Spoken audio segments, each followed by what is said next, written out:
What's going on social media? So we're episode 62. And we go continue our series on innovation.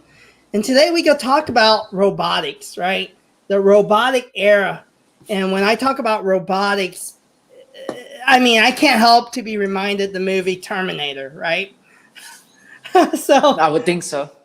so let's start there, Aldrich. So we've been within our core group, we've been doing our share of research on robotics and thoughts because I wouldn't say any of us here are experts.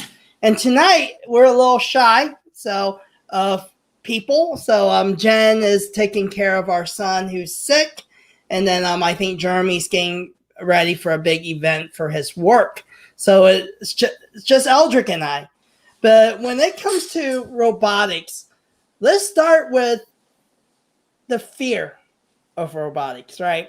When you think about Terminator, you think about this intelligence, advance, creature, that's going to take over the world. And we're seeing it today. If you go to McDonald's, you go to the kiosks, especially during COVID, there's no humans. A lot of times you can order all your food on a screen, so there's no need for cashiers.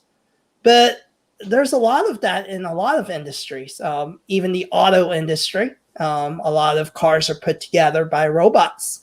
There's no more manual labor. So let's talk about that a little bit. Eldrick, thoughts? I think that the fear of robots in our workplace and probably in our world, it's a real sentiment. But as we have researched and put our thoughts out there, I think the important thing is to recognize that there's no need to fear them because they are here.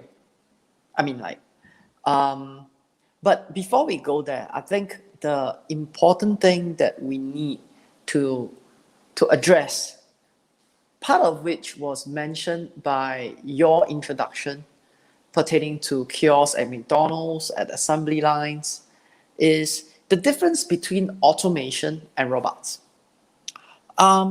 With automation, you basically stitch together a tapestry of processes that can hum along without human intervention. And even when I say that, it's not that accurate.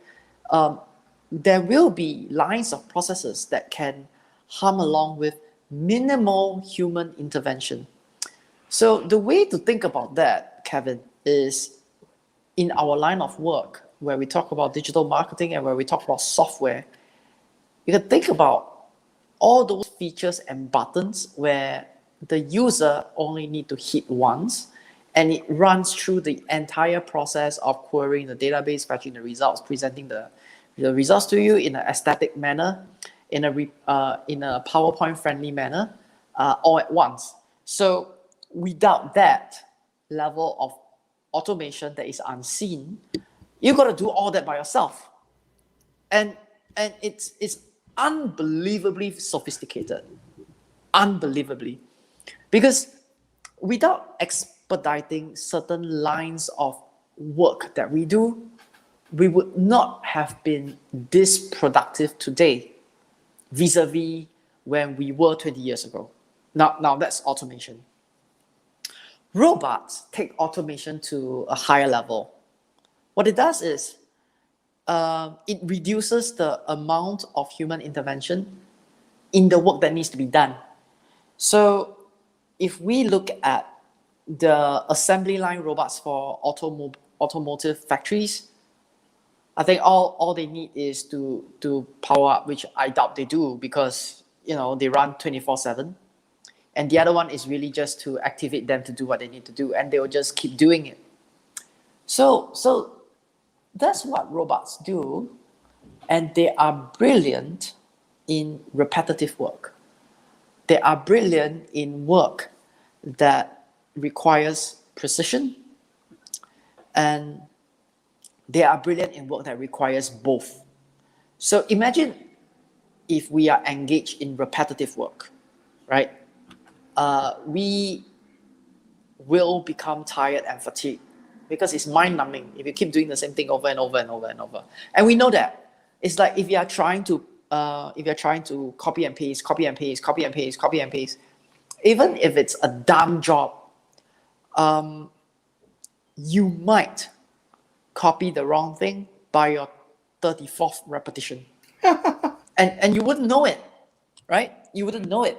So what this weakness is for us is the strength of the robot.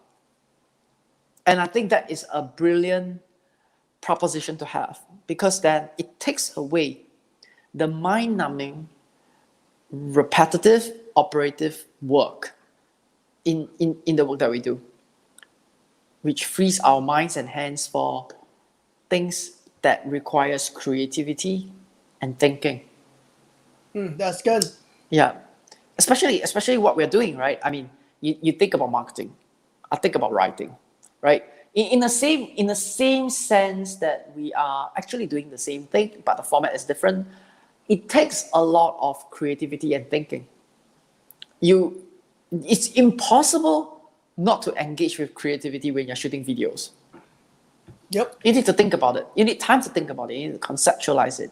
You need to frame a storyboard. You need to have a good message. Yep. All these takes time. So if we are stuck in a day where we spend 60% of our time doing mind-numbing, repetitive operations work, then we will not be able to focus our energy, focus, and attention to work that really adds value and increase the top line and bottom line. So robots have a place. I think that there's, by and large, there's no need to fear, because in one of the research content that we push out, they're already here. And the other thing is, there is a place for them and there's a place for us. No, and I think you brought up a good topic. When you talk about marketing, right? So we're talking about marketing and doing it. Hey, look who decided to join us, Jen. So, so when you talk about marketing, okay, you look at the whole marketing landscape. So I own an agency. So at the end of the day, a lot of people don't understand how an agency functions. So just like Eldrick said, the repetitiveness. Do you think I actually still put manpower into searching for keywords? It's not necessary.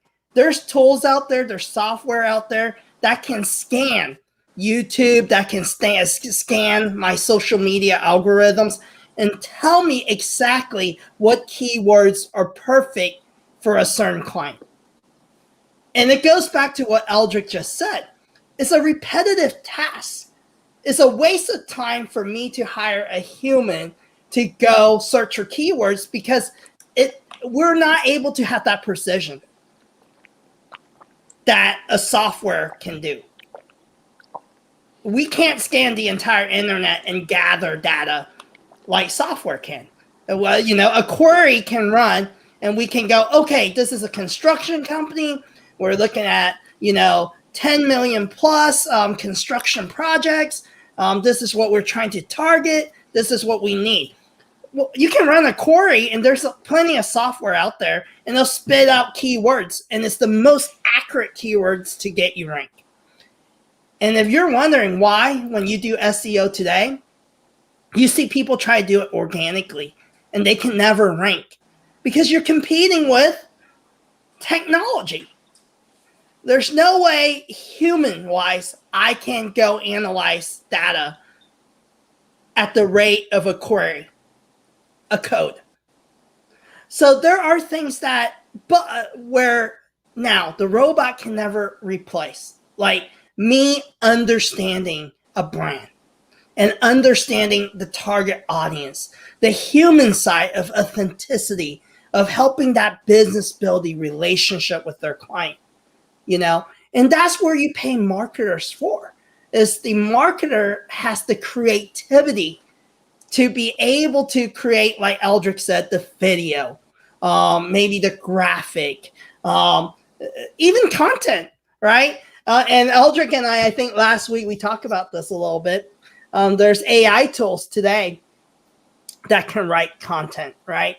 So pretty much you can, there's software, literally they can write all your social media posts. So let's say if I'm Kevin Kwok, I'll select, hey, I own a business that's $1 million to $2 million in revenue. I'm trying to target this audience XYZ. I fill out some forms and the AI will spit out like, okay, here's copy for Monday, Tuesday, Wednesday, Thursday, Friday, right? And I've seen these tools that people are using, agencies are using, but at the end of the day, I still feel it misses that authentic element. It becomes very cookie cutter, very there's no warmth to the post, right? Than if Jennifer writes her own post or Kevin. It doesn't have the ability to tell my stories, my experiences, my feelings.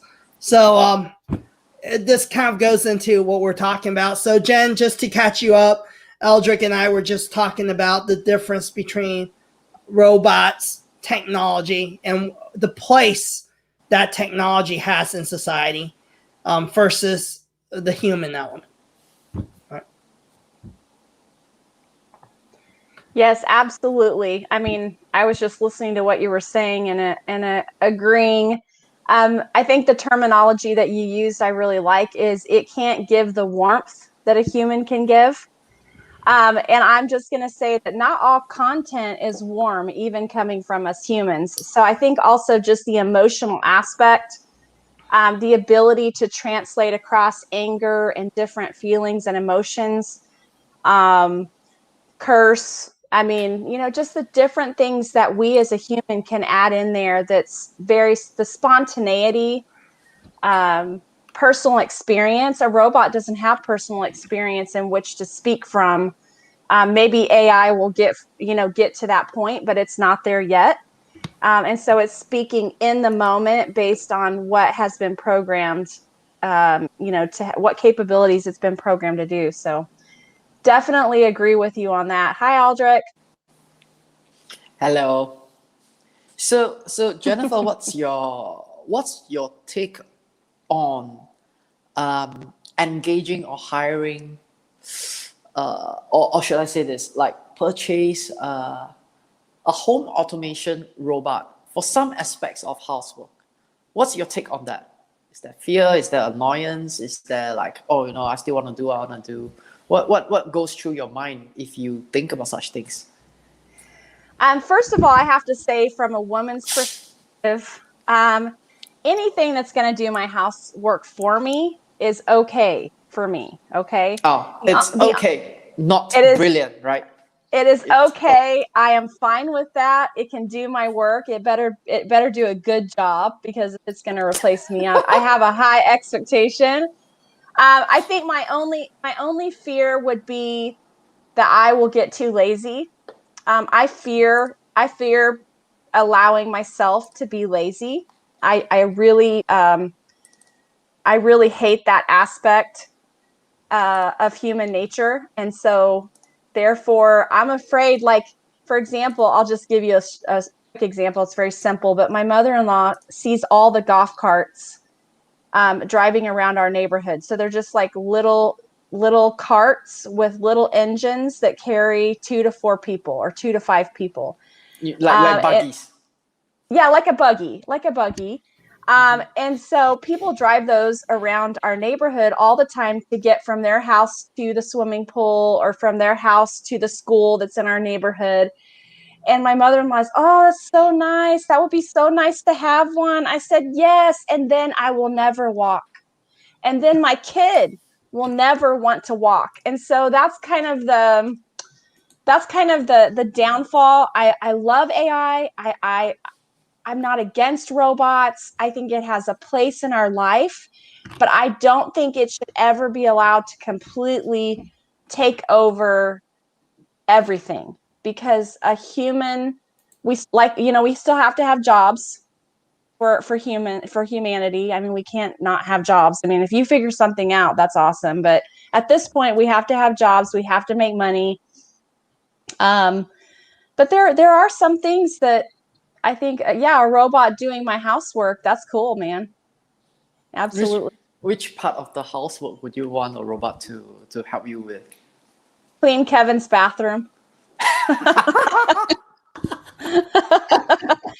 I mean, it's our bathroom technically, but I blame him for some of the mess. So yeah, I mean, absolutely clean the bathroom. After we cook a meal, clean up the kitchen.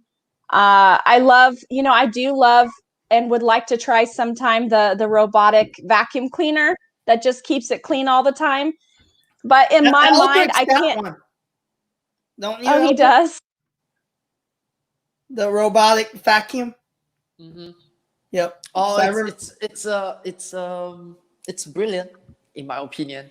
It's brilliant because it addresses the exact point that Jennifer mentioned, and that is but what Jennifer mentioned is really like, if you take away everything from me, then there's a fear that I'm going to be lazy. That's one way of looking at it. But for me, it's not, because if we are always thinking about being on the move, if we are always thinking about doing things that matter, then you wouldn't want to turn back and look at the things that hold you back. So for That's me, true. for me, it's like any form of automation. It's which saves my time, where I can direct it to things that matter. It's brilliant. So True. take it away from me, man. I love it. I mean, like It's me. yeah. And I think that understanding how things goes, like the modern day workplace has so many things that we have to do, and that's probably the reason Jeremy is not here today. And that how are we supposed to supersede the KPIs from our bosses? Or how are we collectively going to bring an organization way better than last year in terms of fiscal performance, personal growth, professional growth? You need tools.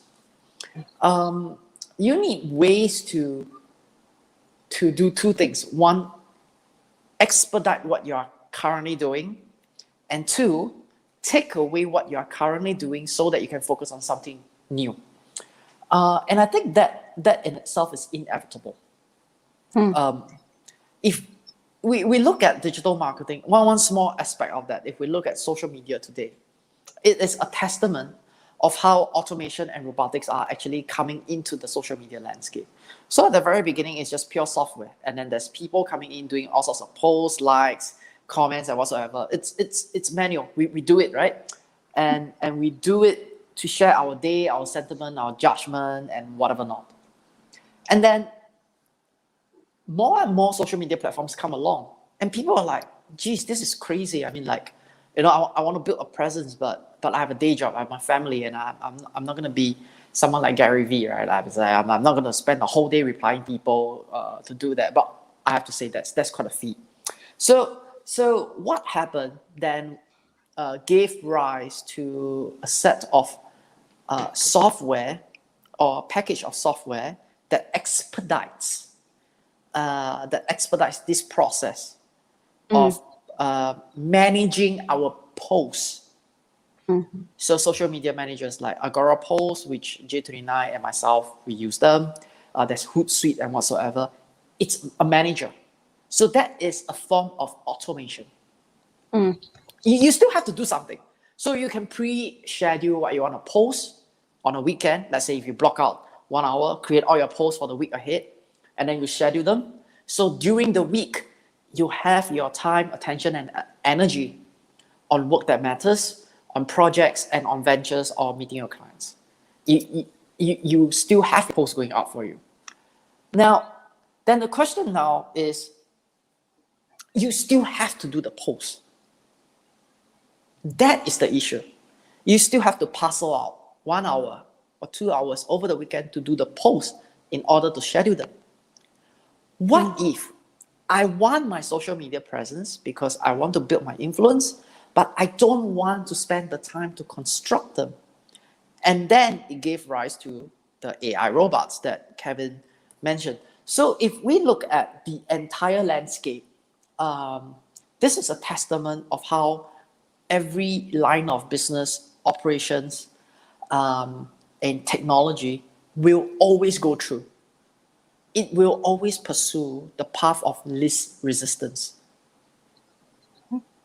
Then what you mentioned will come out true, which is, my posts are like cold, they're mechanical, that I don't feel anything about it. True. But when enough people actually use them, they will flood the post feeds, which means even as you pour your heart and soul into a good post that you write manually, you will get drowned by all these robots, right? Yeah, absolutely. So that points us to the next step. There will always be something. There will always be something. And then, I see these robots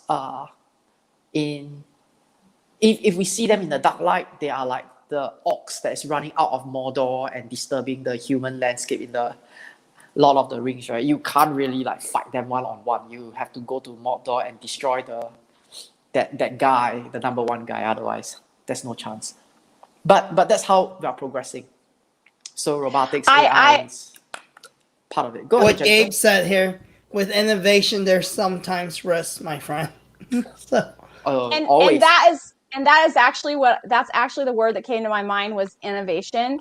So as societies, we always have to be innovating. We always have to be moving forward in order to grow, right? Even as people, we have to be. So whole societies are also trying to always be pushing forward and finding better ways to do things. For example, not going to lie, I mean, I'm just as guilty of this, is how can we make this easier, this task easier? How can we make it more simple? Just like they came up with the toaster, to cook your toast and it just pops it up. Well, it started that you just fried it on a pan both sides, and that's how they still do it in a lot of countries. And then, then they're like, oh, we need something easier that we can put 2 pieces in there and it just pops out already done. And so I feel like we do that in every single category of our lives. So there's always going to be innovation, even with technology and with AI. And like Aldrich was saying, there's negatives and positives to it. There's definitely positives, but then the negative is, like you were saying with social media, you could be that one person that's really putting your heart, soul, and time into posting something. And then all these other people prefer to just use the robots and pump something out. And your post is totally swamped by the robot, the robotic social stuff. So yeah, there's definitely positives to technology getting better and better. It does make tasks easier, like keeping your floor clean all the time so that your air is fresh. Maybe less allergies for you. I mean, there's just different things, you're not having to sweep 5 times a day like I used to do when we had a dog, which is one reason that I had to end that. But so there's a place for it, but I'm sure it has negatives too. I am mother. That's hilarious. who remember that from Netflix? Anyone in the audience? It looks familiar. Okay, so while you guys are we're talking about robots and everything, I couldn't help to just think about this real quick. So let me remove that real quick. I Am Robot was a Netflix film. I Am Mother. I Am Mother. So I think it was about a couple years ago, and it was this girl that was born. Like all these babies were born. Something happened, kind of like a pandemic, and apparently there's this virus outside this ship, right? And all these babies were being artificially created, but then it's taken care by mother, mother is a robot who's on the ship. But then they're told, these kids that are raised humans, that, hey, if they go outside, they're going to just die or get this virus, right? But then there's this yearning for human connection. So one of these girls, of course, goes haywire, and she, of course, goes against the the belief that they're sold that they're supposed to stay in the ship. And it goes back to the human element. We all have that longing. I mean, how many of you are tired of LinkedIn bot messages? I know I am, right? And I don't even look at my inbox, So if you ever want to do business with me or anything, don't inbox me. I don't look at it. So it's just accumulating. The bot messages without the human element sucks. Now I long for a cold call. Please call my phone. I get excited when my phone rings, and there's actually a human that can talk. Now, even the cold calling, I'm noticing nowadays there's robots too. I get this automated message when I pick up the phone that tries to sell me something, right? So now I'm longing a human salesman that can be conversational. And same thing, I think if you're going to use bots on LinkedIn, I'm sorry to break the news. If you're spending all this money on hiring these people to schedule or book your appointment, you still need to be a part of it. You still need a human element. And it goes back to that movie, I Am Mother, because she could provide the right food every single time. The robot knew exactly what these little kids needed, their favorite food, everything. It can read the storybooks. It does everything. But then this child wasn't satisfied because there was no warmth. It goes back to what Jen said. It was missing that human element of a conversation that's not robotic. So remember that when you're doing marketing, when you're utilizing these tools, I love what Eldrick said. It can help you increase efficiency and save you time so you can do what you do best. But at the end of the day, you still need that human warmth. It still requires you. Because without you, I think robots can handle tasks, but it can't handle building genuine relationships, building trust. It can't do those things. Yep. Yeah, I remember, Kevin, when I first got on LinkedIn and I started using it, and I would get these messages that says, hey, I looked over your profile and wow, you've accomplished so much and you've come so far and you're really you're just such a go-getter. And I was like, that is so nice of them to look at my profile, and I just took it really personally. That's, wow, how encouraging. People are so encouraging. And then come to find out they had sent that to 5,000 of their connections. So it's not, all of a sudden it's okay, well, that wasn't really for me. That wasn't a personal one-on-one connection, contacting me. And of course there is real genuineness, but like Aldrich was saying, it's kind of few, far, and in between. So when you find those genuine people, you just, you grab on, you're like, hey, let's get on a Zoom, or let's, so.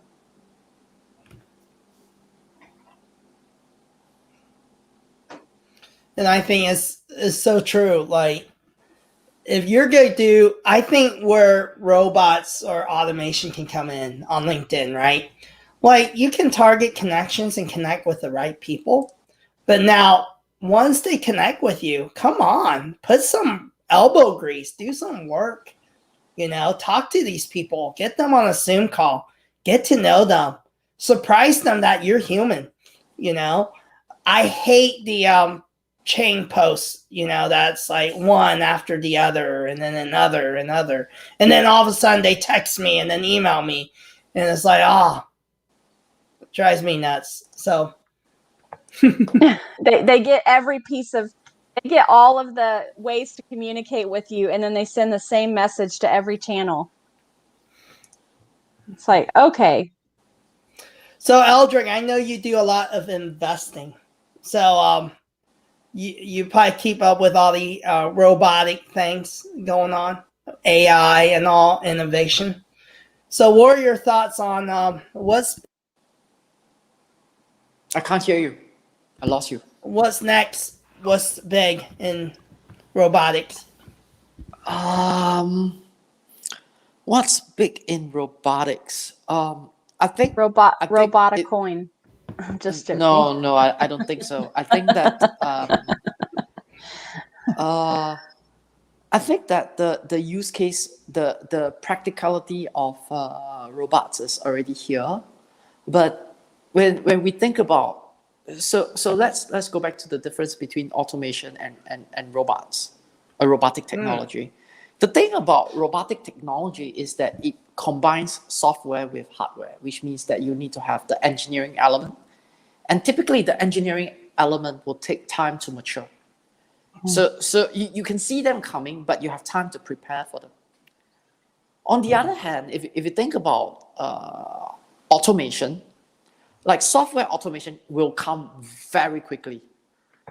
So there's this I think it's called the Wright's law that mentions the spillover effect and the adoption of any technological advancements pertaining to software hinges on a network effect. So you can have a brilliant software, but it takes time to build the traction. It will go linear, and at the point it will cross to become exponential.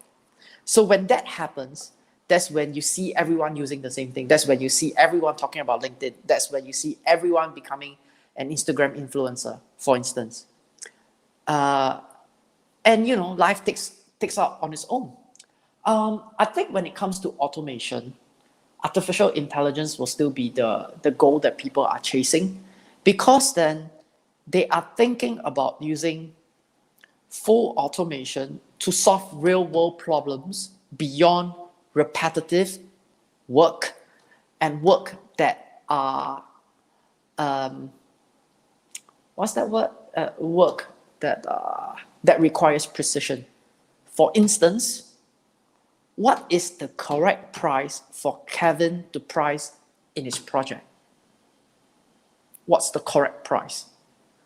And let's face it, if you can crack this code, you are going to have a high competitive advantage. In fact, I would call it a barrier to entry into the work that you do, because not everyone knows how to price. Amazon knows exactly how to price. Yep. They know you. They know how to make you open your wallet. Netflix knows exactly how to price. That's why you buy their subscriptions.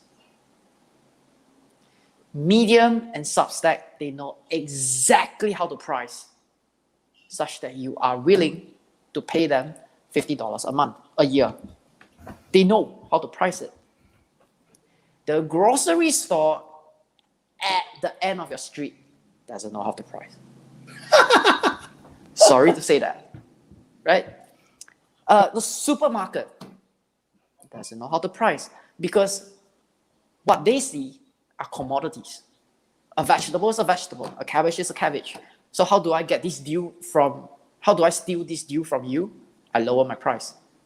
And as we all know, that's the last thing we want to engage in a business, because then it's a slippery slope downwards. You will never be able to climb out of that.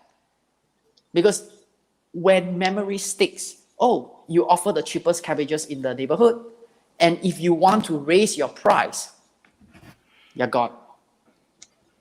So I think artificial intelligence will still be the pursuit for this decade, because it can be used to solve real world problems.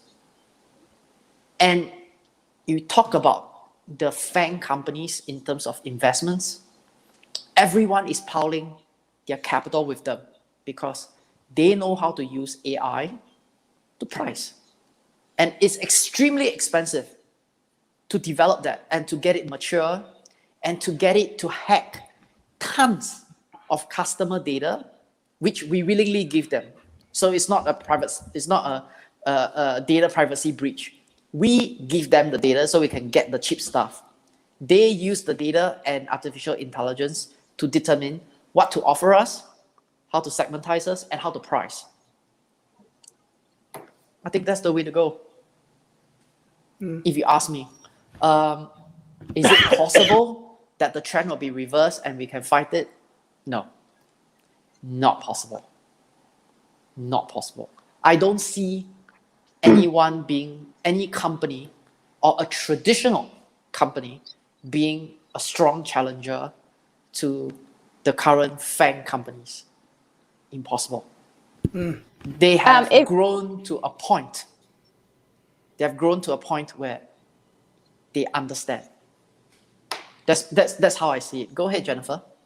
No, I was going to say, Aldrich, if anybody or yourself figures out a way to help grocery stores to price well, then please come talk to the one that's down the street from me.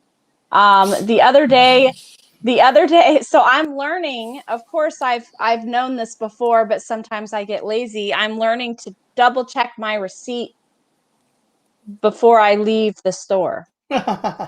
So I was at the store the other day and I thought, okay, I only bought a few things and I normally buy a lot of things for a decent price, but I bought a few things for a ridiculous price. Why is this so high? Start going down through my receipt and realize that I hadn't paid attention to how much the cherries are in the fruit section.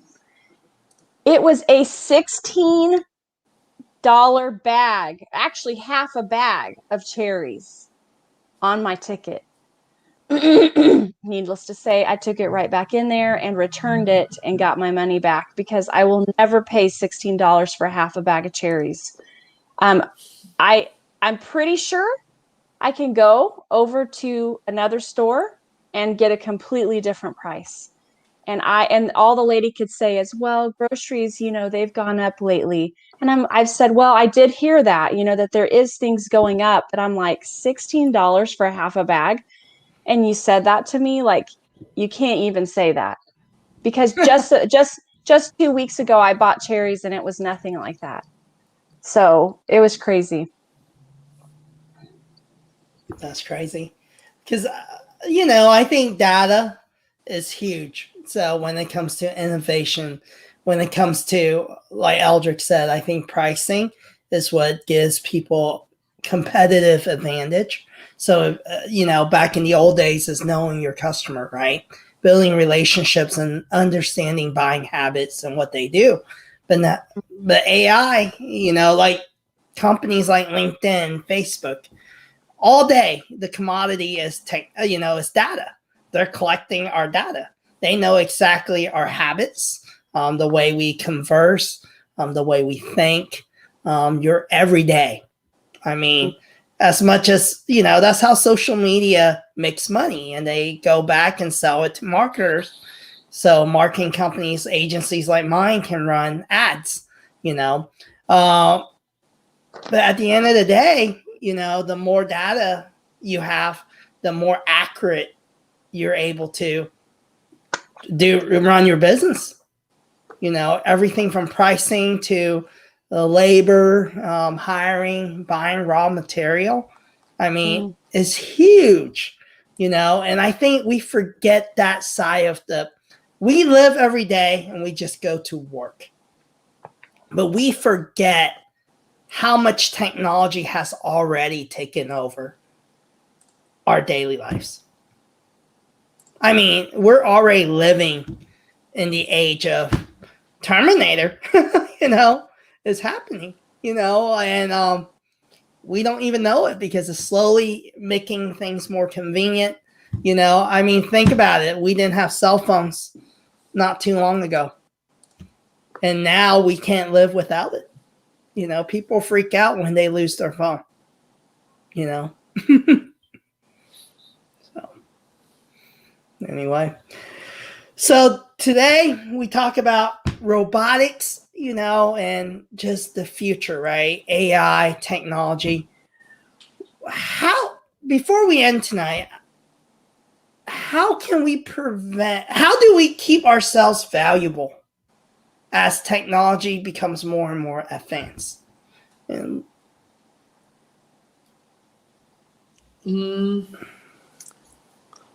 I think this will be a very big issue in the near term.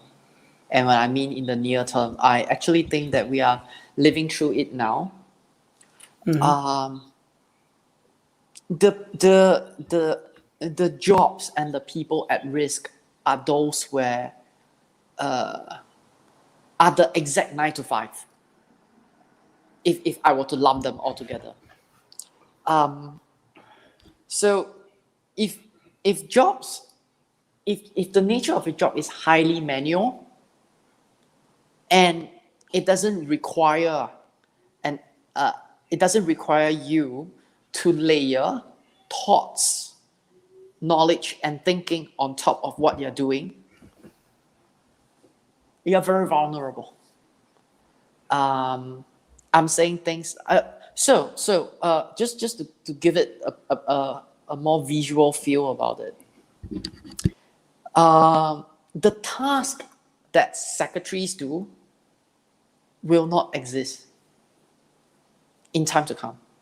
We still want to have a secretary, but it's not for the reason that we need the secretaries to do their task, but we probably would want to have a secretary to do more human interaction work, meaning, stop this person from coming in, I need to have a conversation with that department so that we can schedule our time and things like that. So first off, the nature of the job is going to change. And second thing is, it is more important now that we focus on jobs that require creativity, knowledge, and thinking. I give an example of home automation. I love my vacuum robot, but what the robot can't do are cognitive abilities that humans can do. My robot can't pick up the garbage for me. It sucks dust. That's about it, right? But if I want to clear my garbage bin, I have to do it. If I want to remove the shower head and clean the shower head, my robot can't do it. So anything that requires higher level of cognitive skills and thinking, it's going to take a long time for the robots to be mature in that level of sophistication. So I think when it comes to jobs and things like that, try to move up the value chain in terms of knowledge. I think that's where we will be moving towards. So if you're the kind where you just want to do something for a paycheck, which is mind-numbing and repetitive, then I guess there will be bad news for you, because, man, your competitor is here. And your competitor is infatigable, which makes it worse. You have to go for a pantry break. They don't have to. Yeah. So, and they don't have the emotions. There's no up and down. There's no anxiety. There's no depression. There's none of that. So, yeah, that's what I think. And that's why you can't be completely against it, because there is a place for that, but you just don't want it to consume everything. Like, there's a place for humans and providing for humans and supporting them, and then there's a place for the other stuff. And Aldrich, it's already here, dude. Like, haven't you watched the movies? Like, there's very advanced robots in the movies. Of course, but they're expensive, which means that the mainstream adoption isn't there yet, right? Of course. So when the cost of the robot starts declining, like electric vehicles, when it started out, it was very expensive, but now the cost per mile traveled has dropped tremendously. because the cost of batteries have dropped. The cost of EV technologies has dropped, right? So when you have all these technologies coming together, cross-pollinating, decreasing the cost, encouraging mainstream adoption, that's when you know they're here. And that's where you're going to find them in our office and at home. And that's how I see it.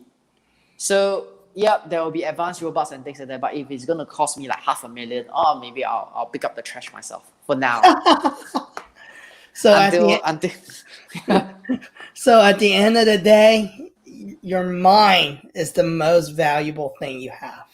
It is. So it's hard to replace because our mind is complex, and our mind can do things that our bodies can't do. Sometimes your body's tired. It's your mind that push your body to be able to do the things you never thought you can do. And I think it's going to take a lot of time before a robot can replace those things. So that's where your value is. So remember to sharpen your mind, and use it. Don't just go do mundane task on a daily basis. Like Eldrick said, 825 is great, but it's not secure. So what can you do? What can you do more, right? That challenges your mind. So, hey, thank you everyone for joining us tonight. And we will continue our series on innovation. And hey, thanks for all your support. And hey, if you guys ever have a topic that you want us to just research and talk about, feel free to message us, message Eldrick, Jen, even Jeremy, myself. And then we have a website now too. It's bottomsupperspective.com. So is constantly evolving because we want to meet the needs of our community. So those of you who follow us on a weekly basis, go check it out and give us some insight, give us some input, so we love to hear from you. Kevin, I would like to just add here at the very end, also, input also on, we have a Facebook page now built for Bottoms Up Perspectives. So those who are on Facebook, that's a great place to go. Also, if you miss any shows or you miss something that we put out, it's always going to be shared to our LinkedIn page as well, Bottoms Up Perspectives. So we love to have you guys all join us on there, and we love your feedback. And wish you well this week. All right. Have a good one, and we'll see you next Wednesday or your Thursday. Later.